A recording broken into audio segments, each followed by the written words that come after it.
Welcome to the Living the Dream podcast with Curveball. If you believe, you can achieve.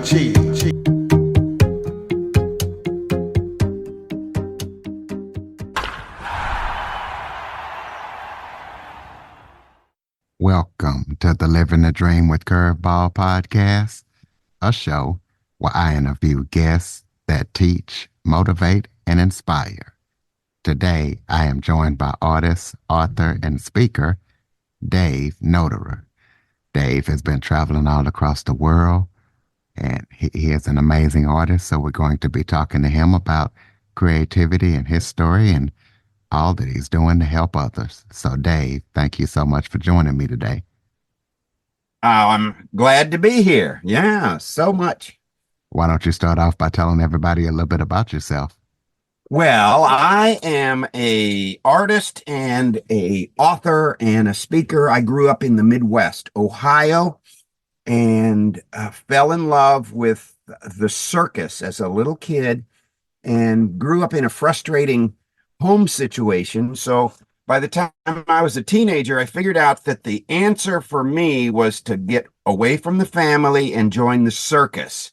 So that's exactly what I did. I took my set of drums and joined the old-fashioned under canvas circus that moved every day and played the drums to enhance the efforts of all the performers and make the entertainment experience that much more special for everyone in the audience. And while I was drumming all of those performances, I became fascinated with what the animal trainers were having the animals do.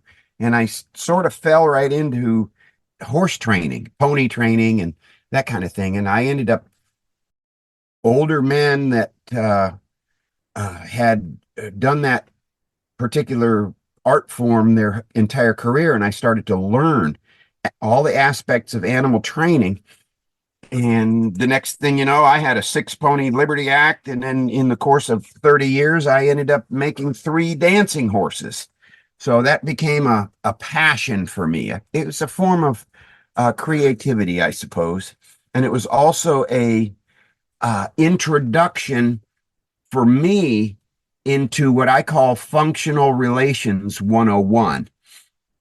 Because as a child, I mentioned that I grew up in a frustrating situation. My older brother had but he produced bizarre behavior, and he had a mind that was different than everybody else's, and they didn't have a name for it back then. And all I knew was that all the kids in the neighborhood were picking on my brother all the time. And so that made me reluctant to enter into the society as a child. So I did not learn the things on the playground in regards to reading body language and becoming familiar with the subtle facial signals and what they mean when we're interacting with each other. That all that part of society stuff we're supposed to learn as children.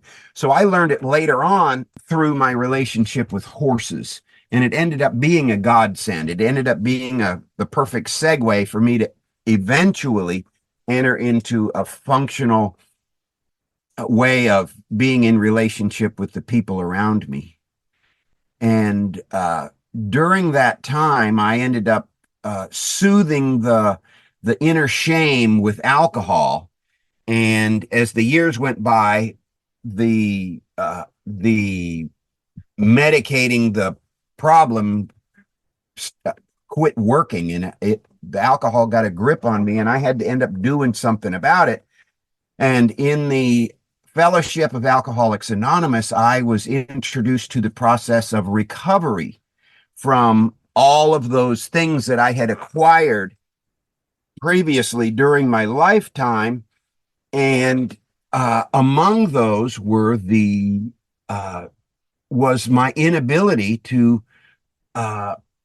enter into and find a practical, not only relationship with each other, but especially with the higher power. And so it ends up that Alcoholics Anonymous ended up being a godsend that allowed me to enter into probably something that I should have entered into as a child.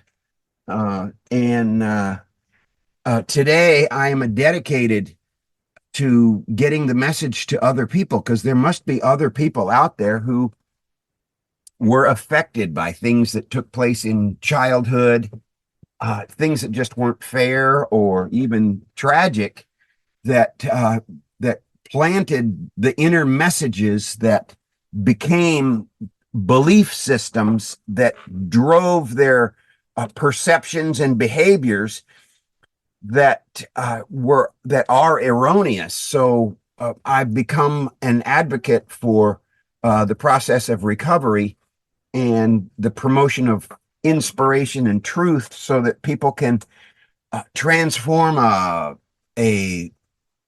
what do you call it, a a a, a tainted perception of the truth, and find what it takes to step fearlessly forward into a life that you love.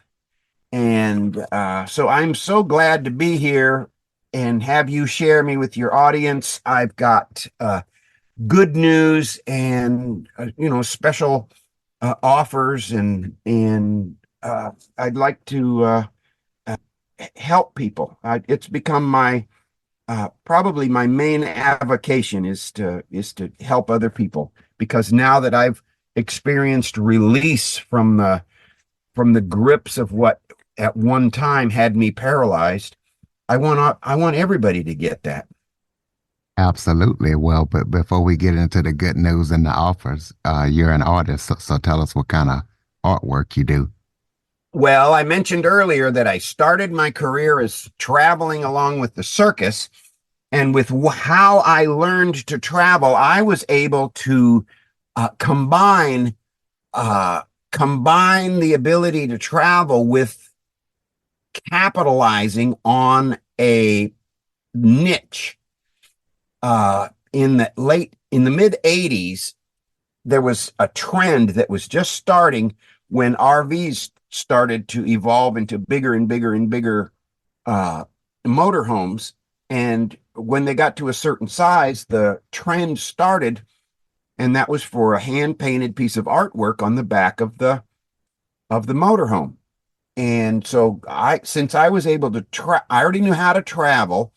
The motorhomes were clumped up in a different location every week, and I just put myself together a route, and I placed myself in the proximity of that client base on a regular basis, over and over. For I was on the road 9 years solid chasing that line of work, and as the result of that, I made a name in that industry as the top airbrush mural artist for putting custom artwork on the backs of motorhomes.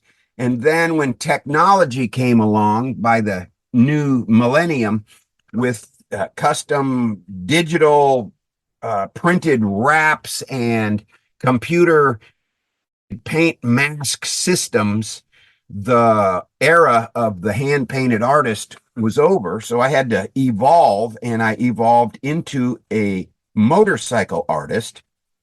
And now I have a route of Harley Davidson stores where I go and do the hand painted pinstriping, and I put lettering of all kinds and images and pictorials and scrolls and gold leaf and all of the custom effects that the motorcycle crowd enjoy having on their motorcycle to make it stand apart from the rest.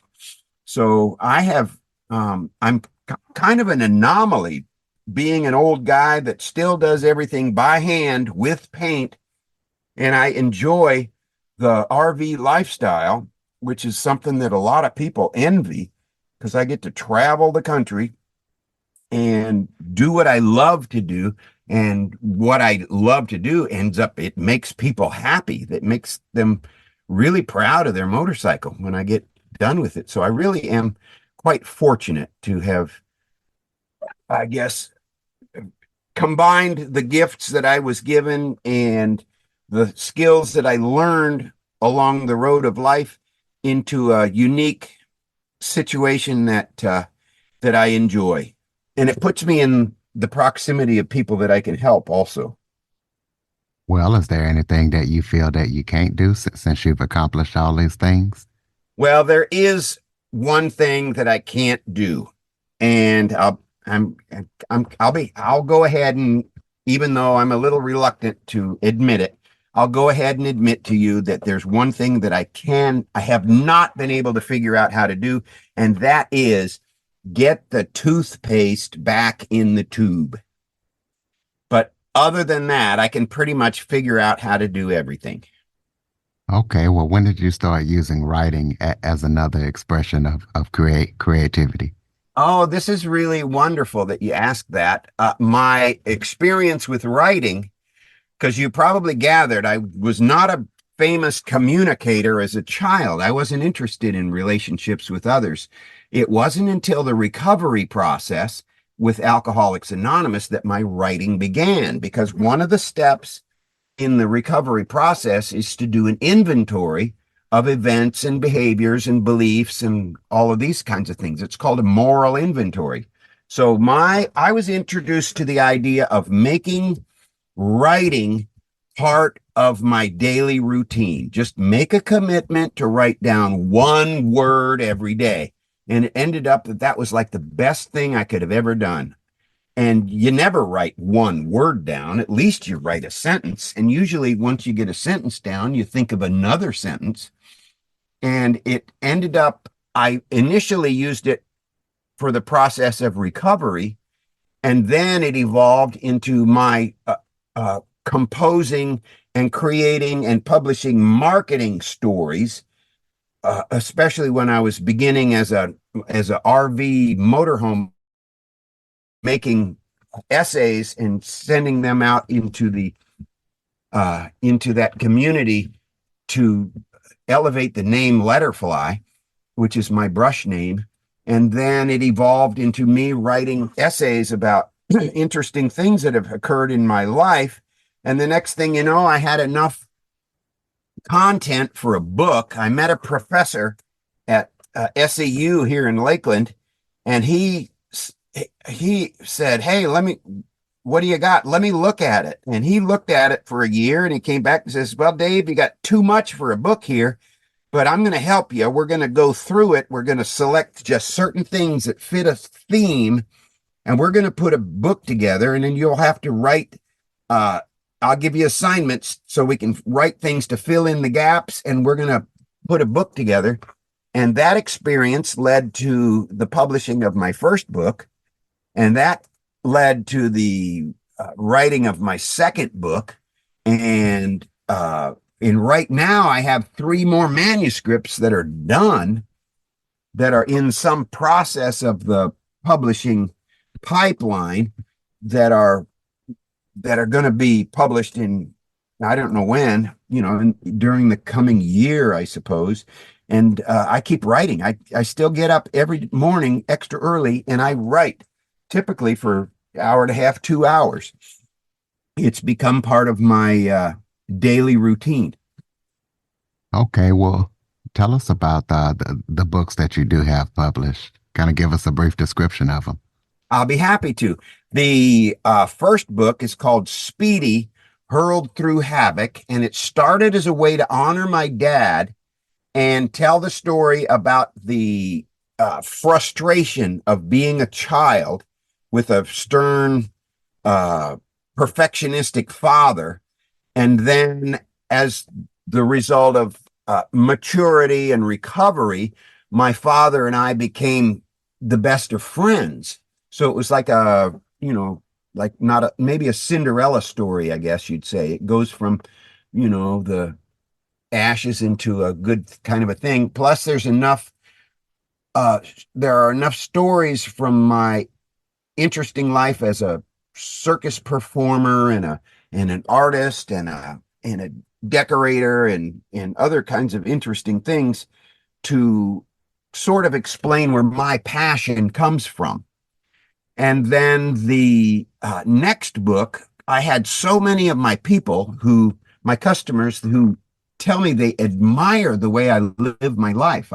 on the road 7 months of the year, different Harley store every week. And they go, wow, you are living the dream. You should write a book on how to do that. So my next book is kind of a guidebook for people who like the idea of combining using your skills to your advantage while living the life of your dreams out on the road in an RV. And that book is called Hit the Road and Thrive: 7 Secrets for Living the Dream. And this book is designed to encourage people who may be reluctant, or they may have a like a belief system, or maybe they don't even realize that they bought into uh this concept that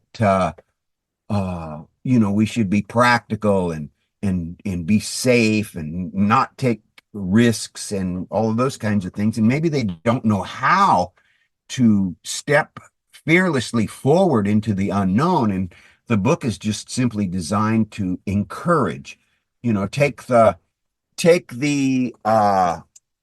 mystery away from that whatever it is that would keep you on your couch instead of out living a life of adventure. And that book is available for free to all of the listeners who like the idea of hit the road and thrive. And all I got to do is go to my author website, which is daveletterfly.com. And there's a place where you enter your email address, push a button, and we send you the manuscript so that you can read it absolutely free. Okay, perfect. Tell us about the tragic point in your life to where it was kind of a turning point to where it made you start embracing creativity even more. It's really interesting that my relationship with, let's see, you call it problem or tragedy or obstacle or challenge or whatever kind of a name you want to give it. Typically, we as people, as human beings, want to avoid something that doesn't feel good. We avoid, uh, confrontation, and we avoid this, and we avoid that, and we avoid problems. And the truth of the matter is, and this is part of what's in the guidebook, is that we are living lives that are a continual series of experiencing problems and having to create a solution. And typically, the solution that we create is where the next problem comes from. So as soon as we change our relationship with having problems, all of a sudden it becomes a different kind of thing. It's just like with the challenge of my being a child, the younger brother of a boy who had behavioral problems, and he had a different kind of an intellect. That gave me a specific set of problems, and as the result, I ended up coming up in my little adolescent mind with a solution to that problem. And the solution to that problem worked for a while, but it was no longer appropriate as I went into adulthood. So thank goodness I experienced another problem, which was my relationship with alcohol, which helped to extinguish the shame associated with making bad decisions, I guess you'd say.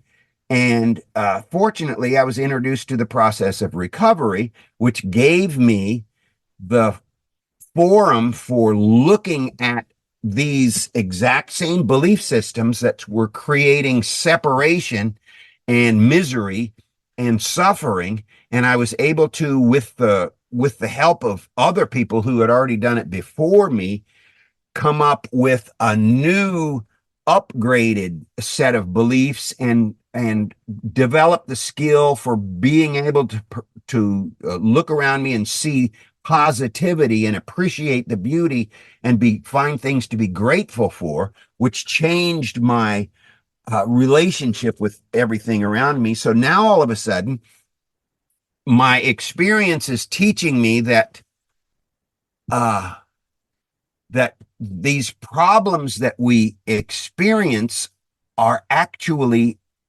the best things that could have ever happened to us, because without them, I would have never been introduced to the uh, new design for living my life, which gave me joy in my heart. It gave me a purpose for living my life. My purpose is to find ways to be a blessing to the rest of the world.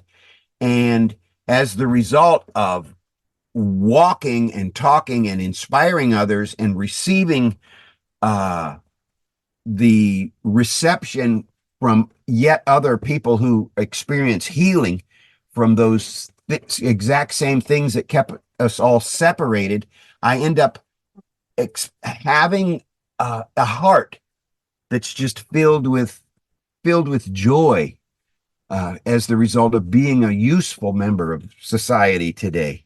So, do I recommend that you have problems?